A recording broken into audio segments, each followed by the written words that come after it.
ఆ ఫోన్ ఎత్తట్లేదు కాబట్టి ఆయనకు వాయిస్ రికార్డ్ చేసి పంపించారు. పోనీ ఏమన్నా చూసినట్టు అంటే వారు మెగా స్టార్లు కదండి వాళ్ళకి. అంటే దానికి ఆయన అన్నాడు మీ ఫోన్ ఎత్తే స్థాయి అయింది కాదు అన్నాడు. అంటే నా దృష్టిలో నేను చిన్న గీతని. అంటే ఇప్పుడు ఆయన మీ పట్ల ఎట్లాంటి ఆదరణ చూపించినప్పుడు ఊరికి ఉపకారం చేయాలన్న ఆలోచన మీకెందుకు? ఆయన అడగలేదు కదా మిమ్మల్ని. ఏదైనా జ్యోతిష్య కులం వాడు,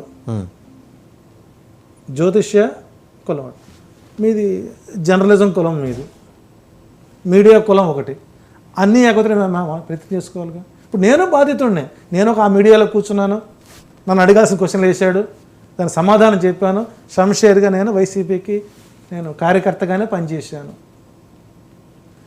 కొన్ని సందర్భాల్లో ఇంటరాప్షన్ వల్ల ఆ గ్రహం వల్ల మాట్లాడాల్సి వచ్చింది, అయిపోయా క్లోజ్.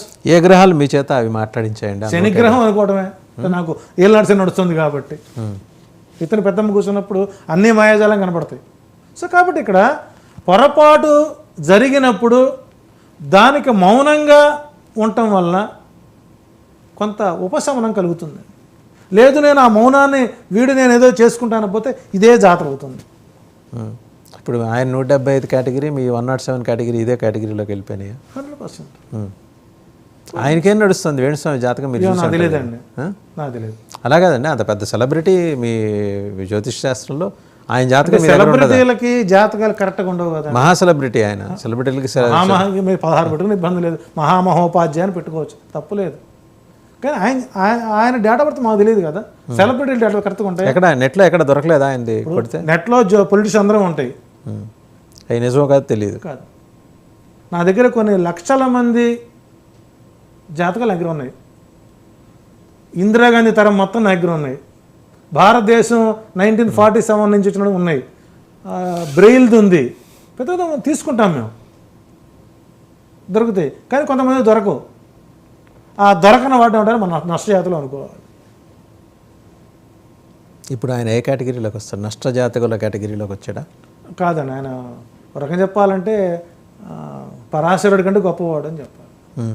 వాళ్ళు నిజంగా కనుక ఈ కలియుగంలో పరాశరుడు సంచరిస్తుంటే అరే అనవసరంగా నేను ఇంత గ్రంథాలు రాశాను, ఆయన దగ్గరికి పోయింటే కొన్ని విషయాలు తెలిసేవి, ఎలా ప్రపోజల్ వాళ్ళు చెప్పాల్సి వచ్చేది. ఇప్పుడు ఎవరు కనిపెట్టకపోతే కొత్త పదాలు ఎలా పుట్టవో, ఎవరు చెప్పకపోతే కొత్త పరిహారాలు పుట్టవనే స్కీమ్ కింద, సిద్ధాంతం కింద ఆయన వర్క్ చేశారు, రీసెర్చ్ చేశారు. పాప ఆయన జనాల్ని ఎడ్యుకేట్ చేశారు. మీరు ఎట్లా? మనం కేవలం ఈ వారం రోజుల నుంచి వేణుస్వామి గురించి చర్చ జరుగుతుంది తప్పితే మిగిలినటువంటి జ్యోతిష్యుల గురించి మనం ఆడుకోవట్లేదు. అంటే హైలైట్ చేయడం చర్చ వస్తుంది. సరే ఆయన ఏదో కామాఖ్యలు పూజ చేయడం, లేదా నాసికాత్రయంలో పూజలు. కామాఖ్య అంటే ఒక మాట వస్తుంది, ఎందుకంటే కామాఖ్యకి ఇటీవల కాలంలో అంత ఆ స్థాయిలో ప్రాచుర్యం లభించింది. ప్రత్యేకించి వేణుస్వామి గారు, తర్వాత ఆయన ఫాలోవర్స్ కొందరు వెళ్ళిపోయి ఇట్లా ఈ పంచబలులు అని చేస్తారట. దేని గురించేనండి? ఒకటండి, పవర్ ఇస్తుందా? దశమహావిద్యలు అనేవి రహస్య విద్యలవి.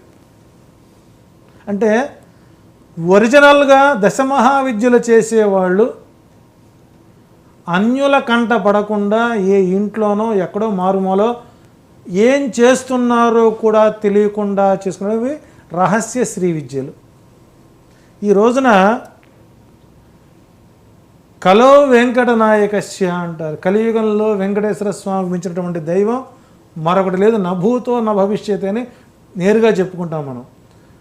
వెంకటేశ్వర స్వామి సుప్రభాతంలో పర్యటించేటువంటి నవగ్రహాలే స్వామివారి పాదాక్రాంతులైనప్పుడు ఎందుకు వెంకటేశ్వర స్వామి పాదాలను పట్టుకోవటం లేదు?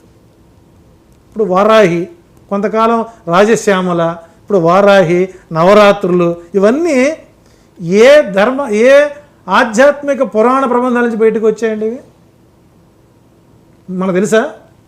మీ వయసు పోసి 45 ఉంటే అక్కడ చిన్నవారు పెద్దవారు, మీ హయాంలో విన్నారా మీరు? అంటే అక్షర లక్ష గాయత్రి చేయనటువంటి వారందరూ కూడా దశమహావిద్యల పేర్లు చెప్పుకొని పబ్లిక్ని ఆ రకంగా చేస్తున్నట్టు వాళ్ళు ఏమనుకోవాలండి?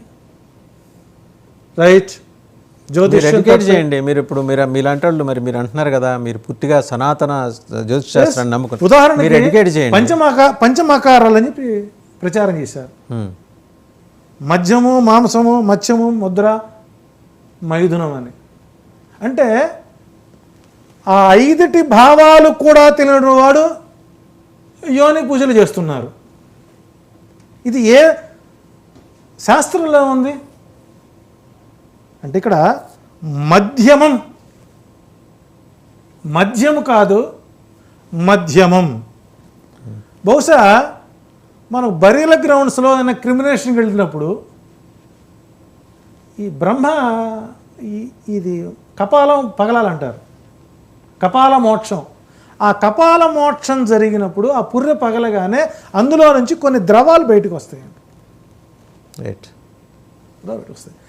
ఈ మెదడులో ఉండేటువంటి నాడులు ఏవైతే ఉన్నాయో అంటే ఈ పంచమకారాలు అనేటువంటివన్నీ కూడా ధ్యాన యోగ క్రియా శాస్త్రానికి సంబంధించినవే తప్ప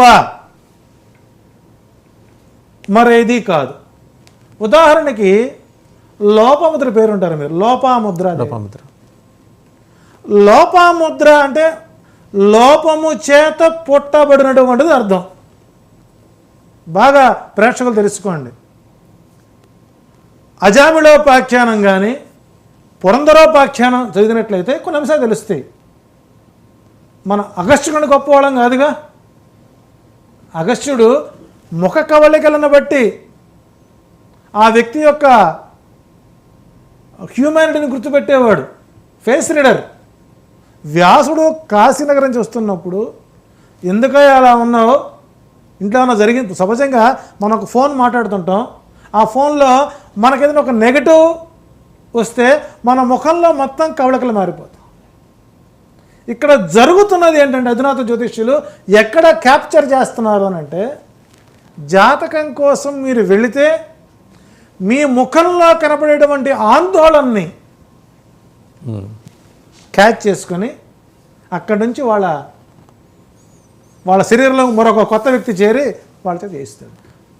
ఇక్కడ మద్యం కాదు. మద్యము అంటే వైన్, విస్కీ, బ్రాందీ, లిక్కర్ సంబంధించింది. ఇక్కడ మద్యం అంటే బ్రహ్మరంధ్రము నుంచి ప్రసరించే మధువునే మద్యం అంటారు. ఉదాహరణకి మనకు వస్తువు తినాలని ఉంటుంది, ఆ వస్తువును చూడగానే మన శరీరంలో ఏదో తెలియనటువంటి మైండ్లో నుంచి ఒక లాలాజలం నడుస్తుంటుంది, ఒక సెన్స్ ఇస్తుంది. నువ్వు నిమ్మకాయ తిను, మామిడికాయ పచ్చడి తిను, లేకపోతే ఈ చికెన్ తిను, ఈ మటన్ తిని చూస్తుంది, సిగ్నల్ ఇస్తుంది.